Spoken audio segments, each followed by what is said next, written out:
Mic கொடுக்குறேன்.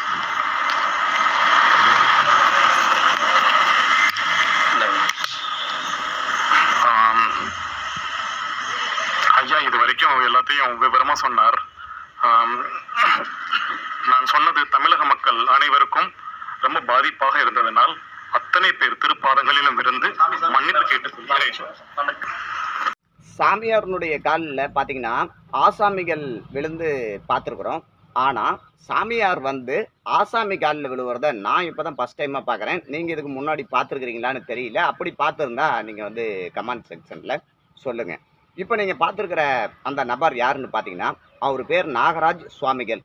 அவர் ஒரு துறவின்னு வச்சுக்கலாம், சன்னியாசின்னு வச்சுக்கலாம், அல்லது அவர் சித்தர்னு சொல்லுவாங்க. அது அவங்கவுங்களுடைய விருப்பம். இவர் வந்து காலில் விழுந்து இந்த மாதிரி மன்னிப்பு கேட்குறாரு. இவர் என்ன தவறு செஞ்சார், ஏதாவது வழிப்பறி கொள்ளை இதில் எல்லாம் ஈடுபட்டாரா அப்படின்னு சொல்லிட்டு பார்த்தீங்கன்னா கிடையாது. கொலை பண்ணிட்டாரான்னு கேட்டீங்கன்னா கிடையாது.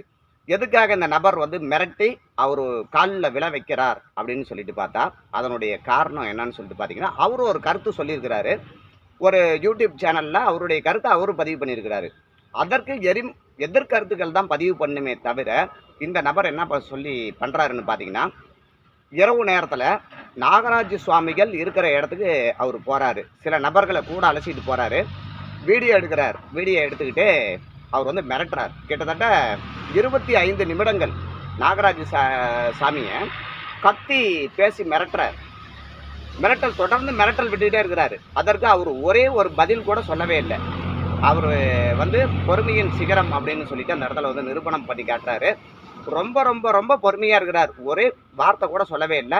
அதனுடைய முடிவில் வந்து சொல்கிறாரு, என்னை மன்னிச்சிருங்க அப்படின்னு சொல்லிட்டு நெடுஞ்சான் கிடையாக விழுந்து அவர்கிட்டையும் அந்த மிரட்டல் விடுத்த நபர்கிட்டையும் நான் தமிழக மக்கள்கிட்டையும் மன்னிப்பு கேட்குறேன் அப்படின்னு சொல்லிட்டு மன்னிப்பு கேட்டுடுறாரு. அதோடு அந்த நபர் வந்து விட கிடையாது. தொடர்ந்து நாகராஜ் சாமியை பற்றி அவதூறு பரப்பி தொடர்ந்து வீடியோ மட்டமான செயல்கள் நிறையா சொல்லி அவரை வந்து பேசி வெளியிட்டுக்கிட்டே இருக்கிறாரு. திருவண்ணாமலை பற்றி அவர் சொல்லும்போது என்ன சொல்கிறாருன்னு பார்த்தீங்கன்னா திருவண்ணாமலைக்கு நீங்கள் வராதிங்க அப்படின்னு சொல்லிட்டுலாம் சொல்கிறாரு. திருவண்ணாமலை அப்படிங்கிறது நம்மளுடைய அப்பன் வீட்டு சொத்து கிடையாது. பொதுமக்கள் நம்மளுக்கு எல்லாத்துக்குமே சொந்தமான ஒரு இடம். நாகராஜ் சாமி சொன்ன இடத்துல பார்த்தீங்கன்னா என்ன சொல்கிறார் அப்படின்னு சொல்லிட்டு பார்த்தீங்கன்னா தவறுதலாக சொல்லவில்லை. திருவண்ணாமலை ஏன் வந்து திருவண்ணாமலை மக்கள் டெவலப் ஆகக்கூடாது அப்படின்னு சொல்லலை. திருவண்ணாமலை வந்து சன்னியாசிகள் சாதுக்கள் இவங்கெல்லாம் தங்கறதுக்கு சாதகமாக இயற்கை சூழ்ந்த ஒரு பகுதியாக இருக்கணும் அப்படின்னு தான் அவருடைய கருத்து சொல்லியிருக்கிறாரு. இந்தந்த வழியில் நல்ல வழியில் போகணும் மக்கள் அப்படின்னும் அப்படி தான் சொல்லியிருக்கிறாரு. இவர் தவறுதலாக நிறையா விஷயங்களை திருச்சி வர்றார். அவர் அது முன்னாடி காலங்களில் அவருக்கு இருக்க விரோதத்தை எல்லாம் இந்த இடத்துல வந்து பயன்படுத்துகிறார். தொப்பி அம்மாவை வந்து நான் ஒரு மனநிலை பாதிக்கப்பட்ட பெண்ணு நான் சொன்னேன், நீங்கள் ஏன் வந்து கடவுள் அப்படின்னு சொல்கிறீங்க அப்படின்னு அவர் சொல்லி மிரட்டுறாரு. தொப்பி அம்மா மட்டும் கிடையாது, அதாவது சித்தர் வழியில் போகிறவங்க ஈசாத்துவம் அப்படின்னு சொல்லுவாங்க. அதாவது ஒரு விஷயத்தையுமே ஒவ்வொரு உயிரையுமே கடவுள் மாதிரி பாவிச்சு இது பண்ணுறது, இறைவனுக்கு சமமாக நினைக்கிறது அப்படிங்கிற ஒரு மனநிலைக்கு அவர் வந்து வந்துட்டார்.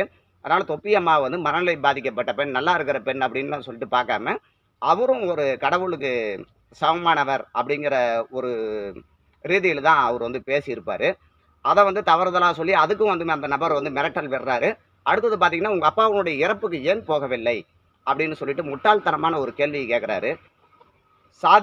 அதாவது சன்னியாசிகள் ஆகட்டும் சாதுக்கள் ஆகட்டும் இந்த மாதிரி துறவரம் வந்துடுறாங்க பார்த்தீங்களா, அப்பாவுனுடைய இறப்பு அம்மாவுனுடைய இறப்பு மற்றும் தாய் மாமன் சொந்தம் பந்தம் எல்லாத்தையுமே விட்டுட்டு தான் துறவரம் வருவாங்க. துறவரம் வந்த பெண்ணு இறப்புக்கு போகக்கூடாது.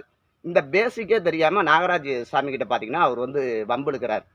இந்த மாதிரி தொடர்ந்து அவர் வம்பிழுத்து பேசினாலும் அவர் எந்த பதிலுமே சொல்லாமல் காலில் வந்து விழுந்து மன்னிப்பு கேட்கறது நம்மளுக்கு இது பார்க்கும்போது பார்த்தீங்கன்னா ரொம்ப ரொம்ப வருத்தமாக இருக்குது.